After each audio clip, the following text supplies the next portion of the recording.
Begin by laying out the logs for your cabin. We found it's easiest to group them together and place them around the side that they're needed. The instructions from your kit will help you identify each log by shape, length and number. Arrange the base bearers horizontally with even spacing and place the foundation logs on top, ensuring that the interlocking corners are fully supported on all sides. You can now begin to build up the walls of the cabin. Use the rubber mallet to firmly tap each log into place, knocking in both ends of the log to ensure a tight fit. Alternate between the front, back and sides to build up the cabin walls in even layers. You'll find that they actually go up pretty quickly once you get going.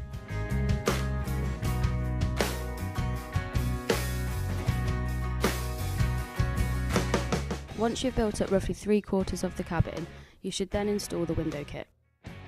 It helps if you use your screwdriver to loosen the framing on the back of the window slightly. This allows you to slide it neatly into position with ease and then can be tightened back up after.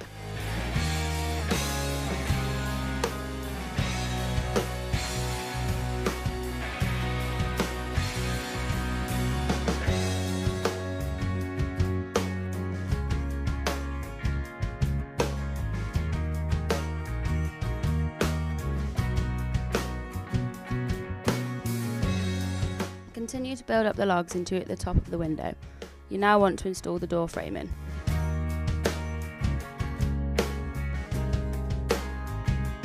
Insert the bottom of the door frame over the foundation log. You then need to angle the side framing and tap the end with the mallet, knocking it into place and slotting it against the logs at the side.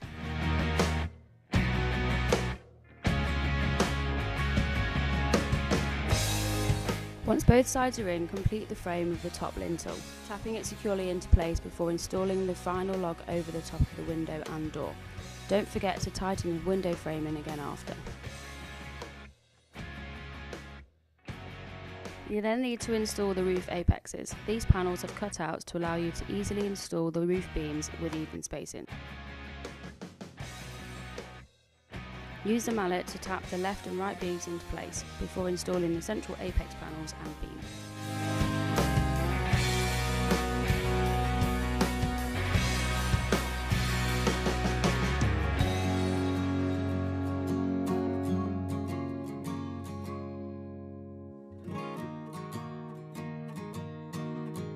Make sure to secure the beams at each end into the apex logs, using long screws to prevent any movement.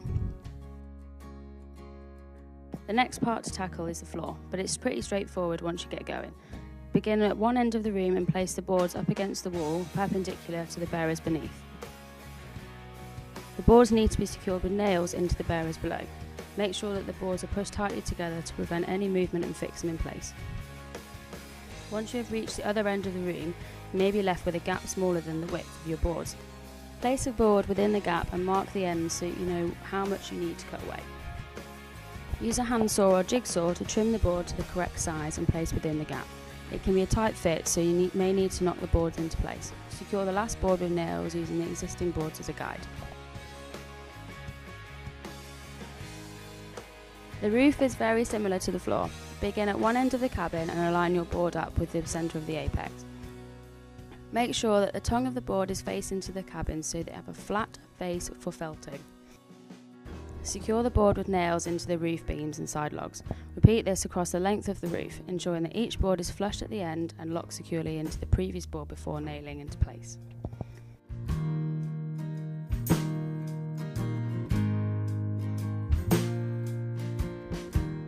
When you reach the end of the roof, you will be left with a gap, requiring you to cut down a board to fit in the same manner as the floor. Mark out the required size and cut away the excess using a handsaw or electric jigsaw.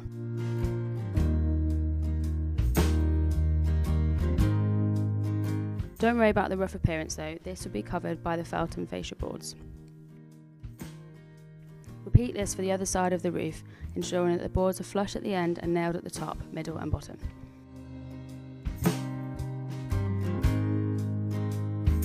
The cabin door is easily installed, simply slotting the hinges down onto the frame.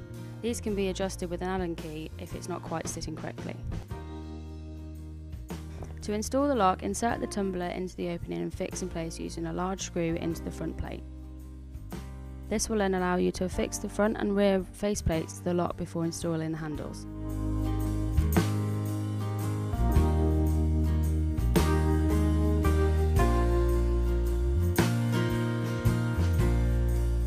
You may need to give the handles a nudge just to make sure they are attached securely.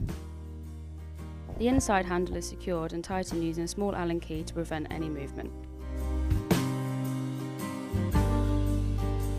The floor trims are very straightforward, placing the wider edge flush to the floor and going around the inside of the room, nailing in place in the middle and at both ends. You may need to cut down several pieces to get a snug fit, but will leave the floor of your cabin with a professional finish. When installing the storm bracing, you need to affix them to the top of the log board and run them down both sides of the cabin. Begin by lining up the bracing and drilling through the cabin wall to insert the bolt. Hand tighten the nut whilst you align the bottom of the bracing. Use a spirit level to make sure it's level. Once the bracing is secure, tighten both bolts with a wrench. Repeat this for all 4 bracing strips. You will then need to install the roof strips on either side of the cabin. Screw these to the underside of the roof board, ensuring that the edge is flush. This will give you a larger surface to felt and attach fascia boards later. When felting the roof, there are 2 ways you can do this, either measuring the length of the roof with a tape measure and then cutting the felt accordingly, or placing the felt on the roof itself and rolling it out to the correct length. If you are doing it this way, tack down the end of the felt before rolling it out to prevent any movement. Try not to pull on the felt too much as it may tear.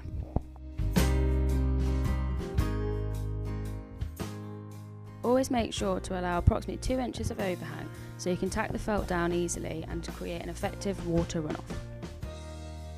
Tack your first sheet down at approximately 6-inch intervals to ensure it is securely held to the roof, and repeat this for the second strip, allowing the felt to overlap by at least 3 to 4 inches. For this cabin you will need 5 lengths of felt, 2 each side and 1 central capping strip. Once the felt is secure, cut down the centre of the apex strip. This will allow you to fold it down for the front and the rear fascia boards without creasing the felt.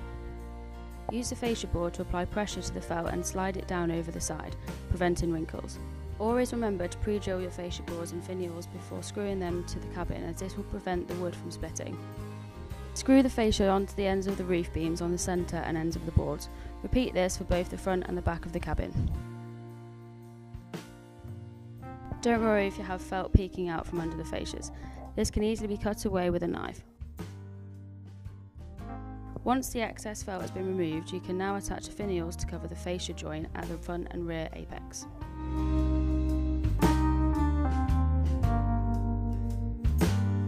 The side fascias are installed in exactly the same way, making sure the felt is kept flat and securing the boards at each end and the centre of the fascia. The final step is to secure the curtain rail. This is placed on top of the window kit and secured with screws, again making sure to pre-drill the wood to prevent splitting. And that's it.